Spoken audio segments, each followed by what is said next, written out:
todos. Pues esta es una nueva emisión de su gustado programa El Coloquio de los Perros. Como ya lo saben aquellos que nos han seguido en las anteriores emisiones, pues vamos a establecer un diálogo entre juguetón y serio sobre un tema literario.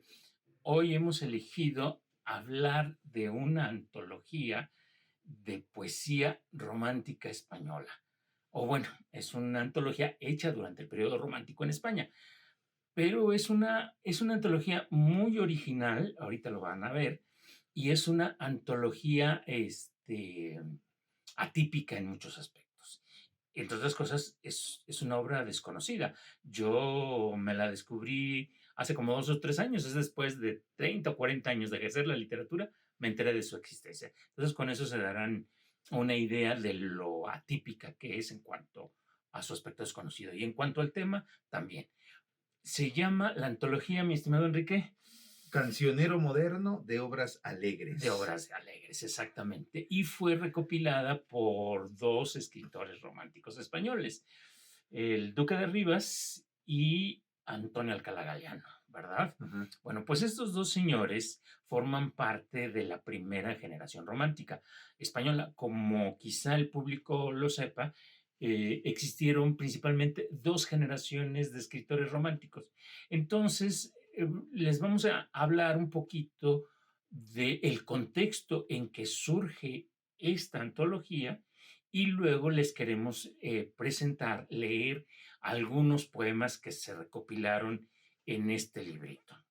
Entonces, ubiquémonos. España, principios del siglo XIX, invasión francesa, 1808, la deposición de los reyes Borbones en la figura de Carlos IV y de su hijo Fernando VII, y luego la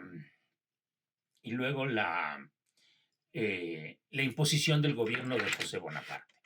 Bueno, pues resulta que aunque tradicionalmente se ha dicho que eh, el gran exilio español es el de la Guerra Civil Española del siglo XX, la de 1936-39, en realidad hay un exilio previo en España que es casi idéntico a como es el otro, el famoso, digámoslo así.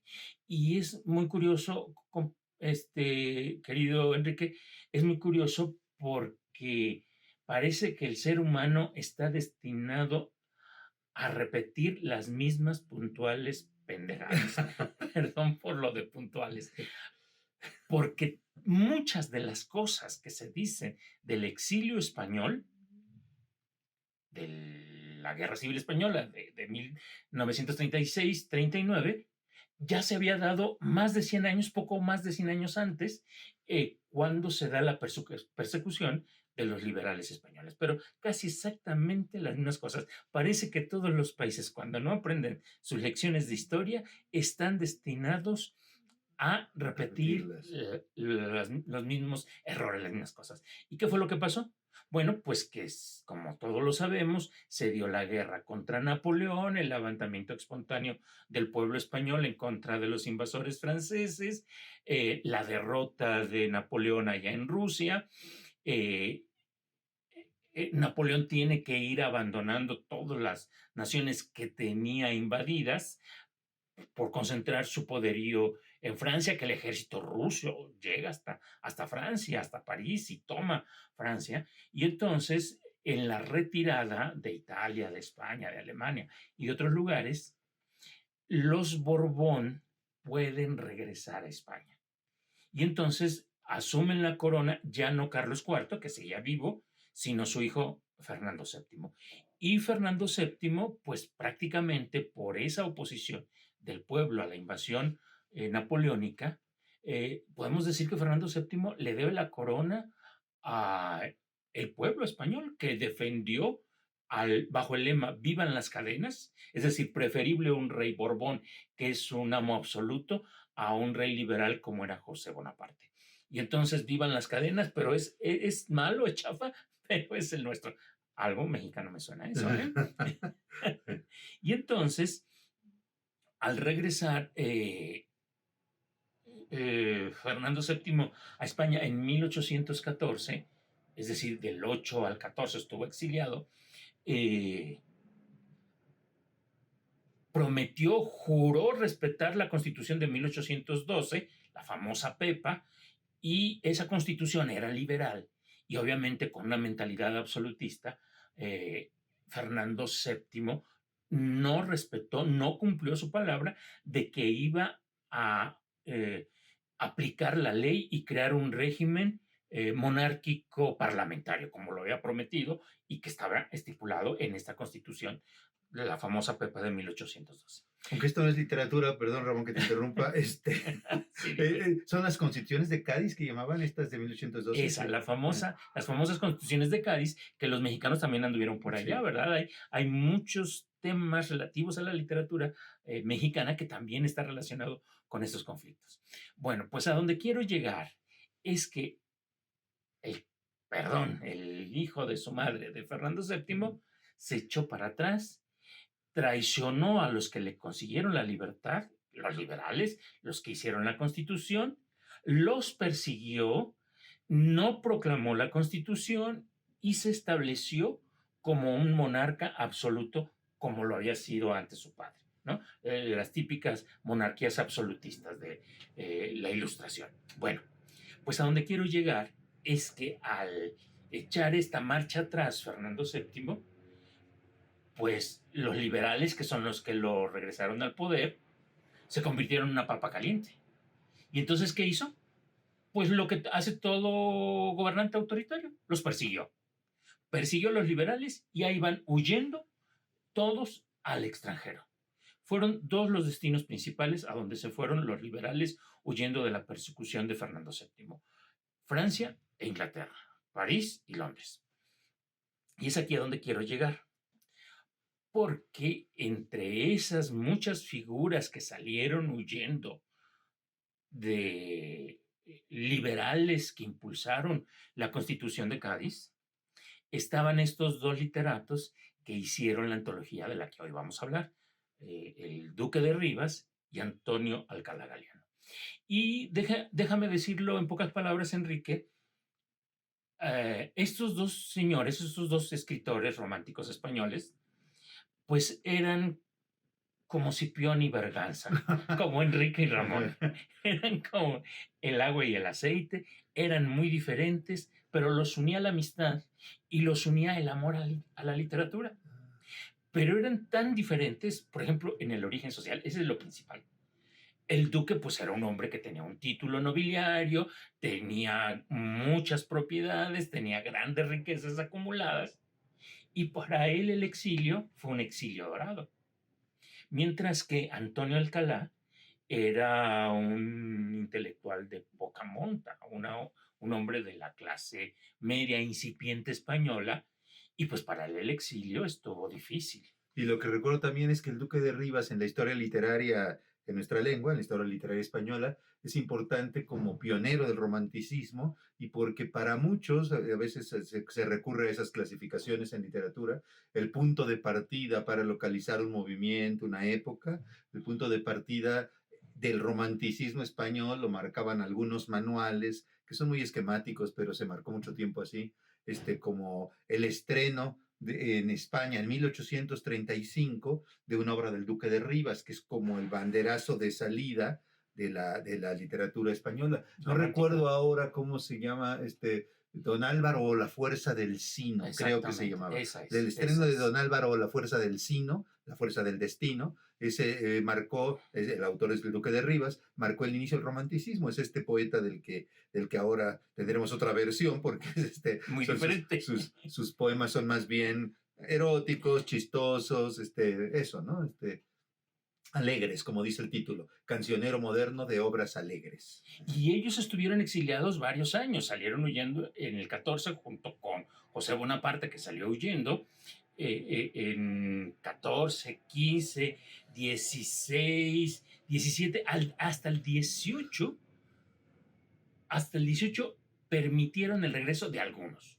algunos, no de todos. Y unos que se echaron todo el tiempo hasta la invasión de Angulema, que fue varios años, casi una década después, porque los constitucionales le impusieron después, fue una época muy inestable, le impusieron por la fuerza la constitución a Fernando, que no la quería, en el 23. Y entonces los franceses invadieron, apoyados por los Borbón, en fin, dejemos eso ahí y ubiquémonos en París, a estos dos amigotes viviendo, uno el exilio dorado con sus riquezas y el otro dando clases de literatura. Antonio era un hombre muy sabio, era un gran filólogo, había estudiado muchísimo la literatura italiana, la francesa, la española, la inglesa, la alemana, sabía francés, sabía portugués, sabía italiano, en fin, era un hombre cultísimo. Y entonces él vivía de dar clases en París, clases particulares de literatura, pues supongo que a las amistades ricas de su amigo el duque. Bueno, pues imagínatelos a los dos amigotes que se reunían para platicar, de seguro para embriagarse, para hablar de las desdichas de la patria, que habían tenido que salir huyendo, y supongo que hablar de literatura, y mucho más quizá de literatura que de otras cosas. Y no solo hablaban de literatura, sino que sino que escribían obras literarias. Y entonces varios de los poemas que se reunieron en este librito que ya mencionamos, Cancionero Moderno, de obras alegres, se escribieron en esas noches frías, parisinas. Los dos eran andaluces acostumbrados a un clima caluroso, entonces viviendo las nevadas, las noches parisinas del exilio, la comida ajena, la lengua ajena, y tratar de sobreponerse a todo eso riéndose, porque a final de cuentas estos poemas, ahora los vamos a ver, son poemas pues realmente zumbones. Entonces se daban el tiempo y se daban la oportunidad para reírse, para no llorar de su exilio. Y quizá es lo más sano, ¿verdad? Enfrentar ese exilio.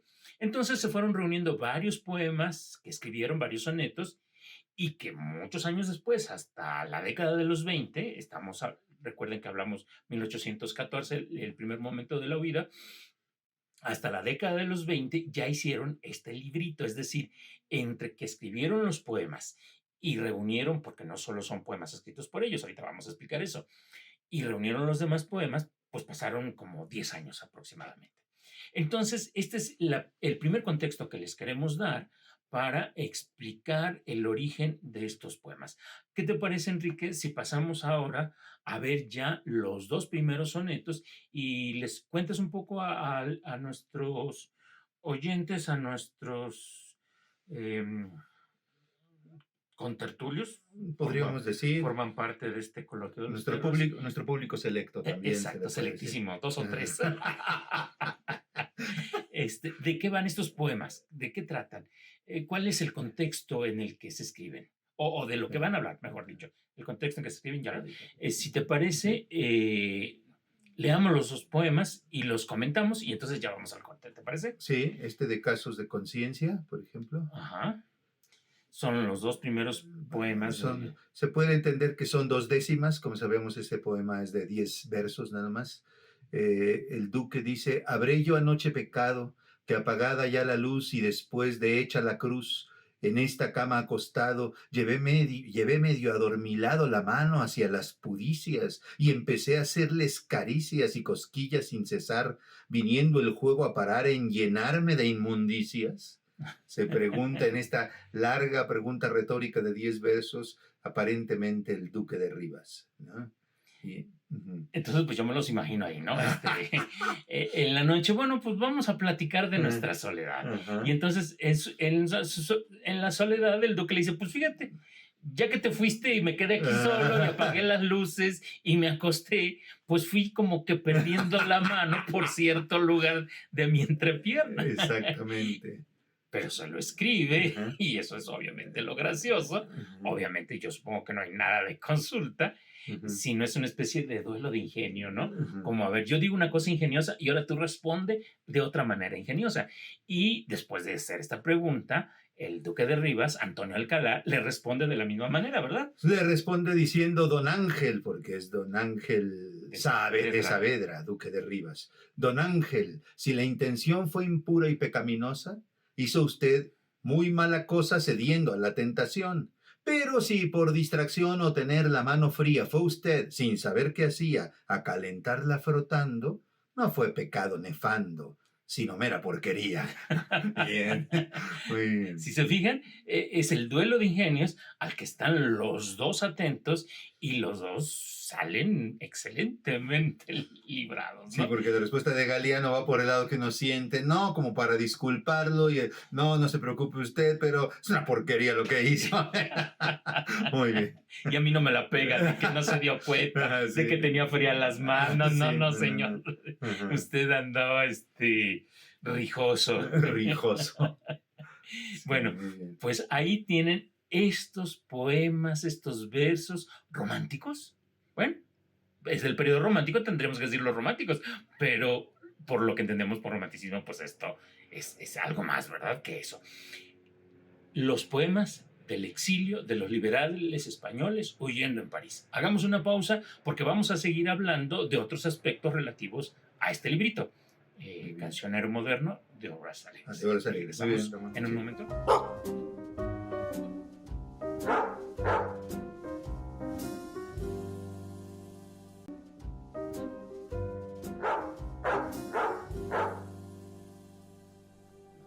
Continuemos pues con este segmento hablando del cancionero moderno de Obras Alegre, del Duque de Rivas y de Antonio Alcalá Galiano. Les leíamos hace un momento los dos primeros poemas del libro y vamos a seguir comentándolo, pero ahora vamos a pasar a otro aspecto. Hace un momento dimos el contexto histórico en el que se produce esta obra, producto pues del exilio. Ahora vamos a hablar del estilo o del movimiento literario de ese momento, el romanticismo. Como explicaba Enrique, el movimiento romántico entra de lleno a España hasta la década de los 30. Acuérdense que hablábamos 1808, 1814, 1818, 1823, la Constitución, etcétera. Y solo hasta el 33 que muere Fernando VII, que para perjudicarla metió otra vez muchos líos y muchos conflictos y tras su muerte inició una guerra civil, se permitió el regreso de la mayoría de los exiliados liberales, los que estaban fuera de los liberales, digamos la izquierda, como se diría hoy. Y en ese regreso es cuando Alcalá Galiano, el duque de Rivas, pueden regresar. El duque de Rivas ya había escrito esta obra que decía Enrique de Don Álvaro, La Fuerza del Sino, allá también, en el exilio, la había escrito. Y entonces se estrena hasta 2 años después, como dijo Enrique, 2 años después de la muerte del rey, se estrena y ese estreno es apoteósico, muy exitoso, la gente lo recibe bien y podemos decir que es el momento de que ya hay un parteaguas clarísimo de para atrás la tendencia neoclásica y para adelante la tendencia romántica. Bueno, y el romanticismo va a tener una vida, pues no hablaremos ahorita de eso, sino de por qué este poemario, este librito, es un librito romántico. Porque normalmente la idea que tenemos del romanticismo es lo dulce, lo amoroso, lo sentimental, incluso hasta lo cursi, ¿verdad? Y pues ya vimos que esto no tiene nada de eso, y es más bien, pues son poemitas medios cábulas, ¿verdad? Entre duelo de ingenio y maldades. ¿Por qué los podemos asociar a la corriente romántica? Porque el romanticismo fue un movimiento de ruptura de valores establecidos. Decía Octavio Paz, hace poquito citábamos esa frase, Enrique, la recordarás, de que el movimiento romántico fue una revolución, una visión del mundo, un proyecto de vida. Y entonces, el romanticismo, con esa actitud de ruptura contra todo lo establecido, pues se va viendo ya desde la amistad que hay entre estos dos hombres que son tan diferentes. Se va viendo ya desde no respetar los cánones clásicos de la literatura, sino buscar otros espacios. Entonces, entendamos como producto del movimiento romántico estos poemitas obscenos, estos poemitas rijosos o como le querramos llamar. Y que no es solo del romanticismo la parte eh, del amor sublime, del amor eh, intangible, ¿verdad? ¿Tú cómo ves? ¿Tú Sí. cómo incorporarías esto, Enrique? Sí, yo veo que en el romanticismo, que además es una tendencia muy ecléctica, muy abierta también, y tiene varios horizontes en este afán y de ruptura con muchas cosas tradicionales y a veces no, a veces propiamente generadas en este nuevo lenguaje del romanticismo. En España, sí, en 1835, como venimos diciendo, este estreno de la obra del Duque de Rivas, el autor de estos poemitas, es importante, pero como para marcar que de ahí en adelante esta tendencia de la que hablaba Ramón es una tendencia ya inocultable y ya muy generalizada en los ambientes literarios españoles. Después vendrán estos poetas más conocidos como José Zorrilla, que todos sabemos que es el autor de Don Juan Tenorio, y sobre todo el más conocido de todos los poetas románticos, quizá en nuestra lengua, que es Bécquer. Y Bécquer viene también después, ¿no? Pero antes ya había estado José de Espronceda, un poquito antes, contemporáneo del Duque de Rivas, José de Espronceda, y probablemente sus poemas sí eran algunos conocidos antes o después de esta fecha que marcamos, quizá un poco abusivamente, ¿no? 1835, pero sobre todo otro que sí me parecería que podría estar en la base de incluso del ánimo del cancionero del Duque de Rivas y Alcalá, es la obra de Larra, que sí es anterior, un poquito anterior, y ese sí es, digamos, el primer gran autor romántico español, ¿no? Mariano José de Larra, que de lo que queda de él son algunos dramas cursis, uno que se llama Macías, queda también por ahí poemas, pero sobre todo sus artículos periodísticos. Lo que más hizo Larra, como sabes, es colaborar en la prensa. Qué poco romántico podríamos decir, ¿dónde está la poesía o el teatro romántico de Larra? Sí lo hay, pero es bastante deleznable, ¿no? Lo que realmente importa de Larra y lo que más leemos de él hoy en día son sus artículos periodísticos, muy ligeros, muy críticos, muy simpáticamente escritos, y en ese sentido abre también una puerta, esa puerta del humor que más tarde se verá en esta obrita de Rivas, ¿no? El Duque de Rivas. Así es. Bueno, pues entonces, ¿qué les parece que revisemos los dos poemas que siguen formando parte de esta sección que se llama Casos de Conciencia?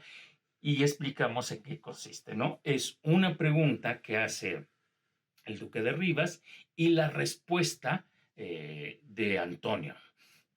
Y son, pues eso, casos de conciencia, lo que se le preguntaría al cura en el confesionario, Sí. pero que aquí el amigote se lo consulta al amigote. Entonces, ¿qué te parece, Sí, Enrique, si nos lees los dos poemas que siguen?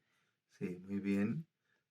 Casos de conciencia, cierto. Entonces el duque interviene ahora para decir, leo, si por estar yo deprisa y sin intención dañada, delante de esta criada me quitara la camisa, y ella lo viese con risa y delectación morosa, y se enredara la cosa interviniendo el demonio, dígame usted, don Antonio, ¿fuera acción pecaminosa? Se lo pregunta porque el hombre tiene escrúpulos morales, Pues ¿no? claro, ya se Entonces quitó la dice, camisa, ya se dio la otra, ya pasaron quién sabe qué cosas pasarían, y hasta después es cuando le llega el cargo de conciencia, ¿verdad? y en este caso Alcalá Galiano responde, el ofender el pudor, aun siendo en parva materia, es una cosa muy seria que enoja mucho al Señor. Y si el virginal pudor pudo en ello padecer, y de ahí vino a suceder más grave y carnal pecado, es usted quien lo ha causado y debe satisfacer. Así es que nada de echarse para atrás, ¿no? Si el vigore va bene, vamos adelante, dice. Es usted lo ha causado, así que a satisfacer, ¿no? El carnal pecado, ¿no? Muy simpático la respuesta de Alcalá. ¿Sí? Y fíjense, se los hemos querido traer porque nos muestra un rostro desconocido de la cultura y de la literatura española. Normalmente pensamos en la cultura española, pues imagínense a principios del siglo XIX, una sociedad pues mojigata, conservadora, ultraortodoxa católica, y aquí se atreven a hacer hasta una parodia del confesionario, ¿verdad? Y uno dice, bueno, pues sí, ya sé que he sabido, ¿verdad? Quienes Ajá. están enterados de cómo eran los liberales, sabíamos que los liberales rompieron, en donde quiera, no solo en España, en otros países también, en México también, rompieron con mucho de las convenciones y de los valores sociales y morales, y entre otros, es el lugar tan protagónico que tenía la iglesia, la religión, ¿verdad? Y se atreven a hablar sin pudor y con gracia de la sexualidad, de su sexualidad, y perdón por regresar y repetir, de su sexualidad solitaria, porque pues no podían tener sus mujeres allá en el exilio, pues supongo que sus esposas se quedaron en España. No sé si estaban muy tristes o estaban muy O muy alegres. alegres, como dice el cancionero, y entonces, si me permite, Ramón, estaba viendo otra en que va un poquito más allá todavía, ¿cómo se le podría llamar? El espíritu escatológico, juguetón, sí, pero también bastante provocador de estos poemas, cuando el duque dice, si un timorato varón se plantea esa duda, que es una duda metódica, como la de Descartes, ¿no? A ver, ¿qué pasa? Si un timorato varón, viendo imposibilitada a su mujer por preñada, o bien por la menstruación, cayese en la tentación de dar por mera flaqueza suelta a la naturaleza por vaso no competente,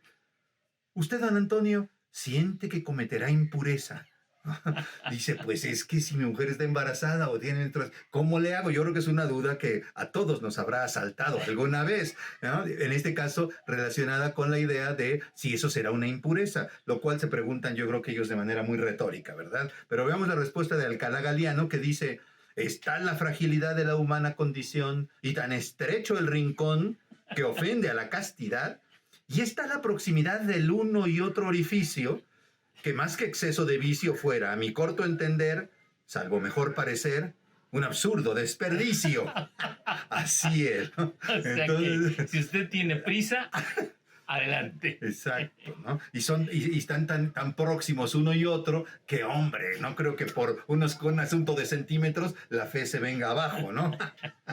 ¿Quién se fija en naderías y más si la casa, si la habitación está a oscuras y Sí. ya no hay nada que ver, sino todo puro tocar, ¿verdad? Pues Así es, vamos, ese cancionero.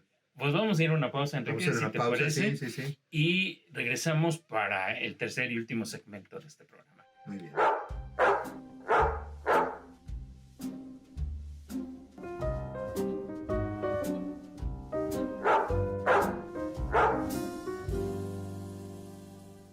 Pues vamos a continuar, mi estimado Enrique, con este coloquio perruno. ¿Se fijan? Antonio Alcalá Galiano y el Duque de Rivas, pues realmente eran unos perrunos, ¿verdad? Exactamente. Tenían esa... Y qué bueno, me agrada eso.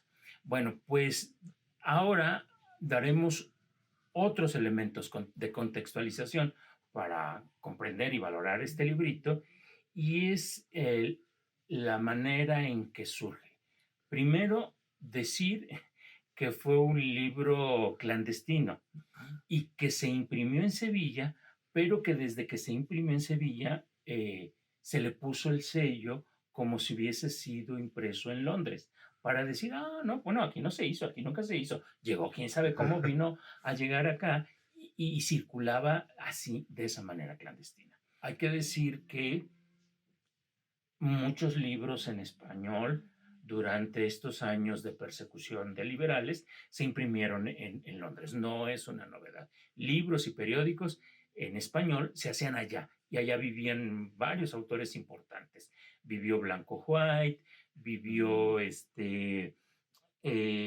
Simón Rodríguez, el tutor de Simón Bolívar, vivió el padre Francisco Teresa de Mier, en fin, había un cenáculo de hispanoparlantes en Londres y entre otras cosas hacían libros. Entonces sí es creíble, aunque ya se sabe que es mentira, es creíble que este libro se pudo haber impreso allá. Bueno, pues el hecho es de que este libro pasó desapercibido o clandestinamente, o no se le conoce o no se le reconoce, y es un fenómeno extraño porque su edición es dificilísima. La hemos conseguido casi de pura casualidad, de una manera azarosa, una edición facsimilar impresa en la ciudad de Puebla, acá en México, en los años 70, pero que ni siquiera tomaron el trabajo de volver a formar el libro. Es simplemente copiaron y reprodujeron. Es una edición, repito, facsimilar. Bueno, pues entonces, esta obra injustamente ha vivido un periodo muy largo de ostracismo, de desconocimiento. Y es un contraste porque obras de ese tipo previas, del mismo siglo XIX, no tanto del siglo XIX, pero sí del siglo XVIII, obscenas y tremendas como esta, pues sí existían y se conocían. Un caso famosísimo es el de Nicolás Fernández de Moratín, ay, se me va el título, El sí de las niñas, aunque ese es no, de ese es Leandro, del ¿no? hijo. Ajá. No, es un De libro obsceno. neoclásico. El no sé qué de las putas, Ah, se me va el nombre, ahorita lo digo completo. Entonces, este libro, que es como una especie de guía roji de cómo conseguir putas ajá, en Madrid, ajá. eh, es conocido y circula muchísimo más que este otro. Porque hay una razón curiosa que, que suelo explicarle a mis alumnos, y es de que el libro de Nicolás Fernández de Moratín fue denunciado ante la Inquisición, Mm. y entonces la Inquisición mandó requisar algunos ejemplares, le hizo un proceso a Moratín padre, y bueno, pues ya no recuerdo en qué acabó, creo que no le hicieron nada, porque el libro no estaba firmado por él, eran copias manuscritas, entonces no había ninguna evidencia de que él fuera el autor, no tenía nombre. Entonces, creo que se mandó sobreseer, como se dice, el caso, quedó guardado en el archivo de la Inquisición y gracias a eso ese libro se salvó y hoy es conocido y es leído porque fue obtenido del archivo de la Inquisición. El libro de las putas de Moratín. Y así tenemos más casos. Entonces, es eso curioso, que estos poemitas un tanto obscenos del romanticismo estén perfectamente desconocidos, mientras que los otros son mucho más conocidos. Bueno, pues ese es el contexto de este libro. Ahora, digamos otro aspecto. No todos los poemas fueron escritos por Antonio Alcalá Galiano y el Duque de Rivas, sino que está dividido en varias pequeñas secciones e incluye autores tanto cercanos a él como más distantes. ¿Nos hablas de eso, Enrique? Sí, sí, en particular llama la atención que va descendiendo, digamos, en el tiempo el libro, este cancionero moderno de obras alegres que merece ser más conocido de lo que es, y llega hasta el siglo XVII, nada menos que con unos poemas de Quevedo. Incluye a ese gran poeta lengua española del siglo de oro español, el gran poeta Francisco de Quevedo, de quien decía Borges, uno de los más grandes elogios y de los pocos que hacía Borges, en serio, porque hacía muchos en broma, ¿no?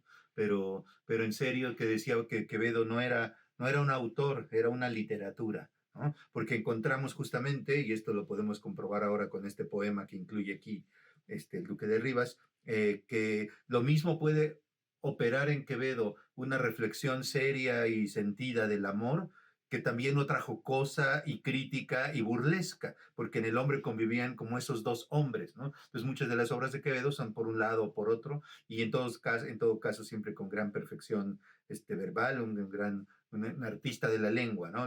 Francisco de Quevedo. Entonces, yo le conozco alguna definición del amor en un soneto muy serio, más o menos serio, tratando de llegar a algo, definiendo esto que es indefinible por naturaleza, como es el amor.